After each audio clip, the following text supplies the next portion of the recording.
Le chasseur et le génie voleur de femmes. Il y avait un génie qui volait la femme des nouveaux mariés.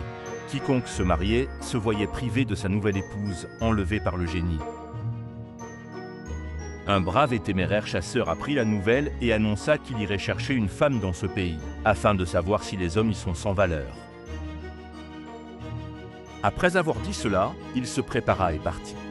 Quand il arriva dans la cité, on le reçut avec faste. Le roi lui demanda le motif de sa visite. Le chasseur lui dit qu'il venait prendre femme. Le roi lui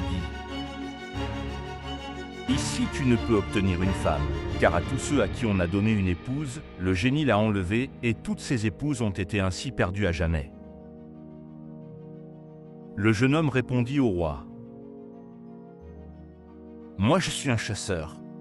Si tu me donnes ta fille en mariage et si le génie me la prend, je lutterai avec lui. Toi, observe-moi simplement, ne te préoccupe que de moi. »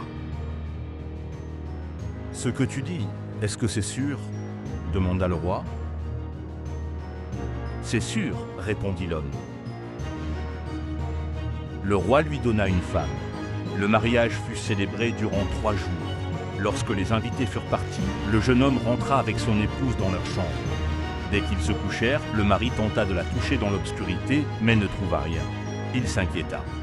Il se leva et alla voir le père de la mariée. Il lui dit qu'en effet, il avait eu raison. Le génie était venu voler son épouse. Le matin, il alla trouver un marabout et lui dit : « J'ai épousé une femme et le génie est venu la prendre. » Le marabout regarda les signes et lui dit : « Le génie, toutes les personnes qu'il a enlevées d'ici, il les a emportées au-delà du fleuve. Si tu peux dépasser le fleuve, tu pourras tuer les génies. Les génies se trouvent dans une antilope jument. Dans cette antilope, il y a un kiwel. Dans cette petite antilope, il y a un corbeau. Dans ce corbeau, il y a un œuf. Cet œuf, si tu l'écrases, les femmes volées par le génie vont apparaître. » Le marabout dit encore : « L'antilope Koba quitte son logis vers 11 h pour aller boire à la roche qui se trouve dans le fleuve. L'outil est son nom. » Le chasseur prit sa gibecière, y mit sa nourriture et partit, accompagné de son chien. Aussitôt qu'ils furent sortis de la ville, un lion les vit, rugit et courut vers eux. L'homme s'agenouilla pour tirer, mais le lion lui demanda : « Que vas-tu faire ? » ?»« On a volé ma femme, je suis à sa recherche. Si tu veux m'attaquer, je te tue. » Le lion lui dit : « Partons donc, je m'en vais t'aider.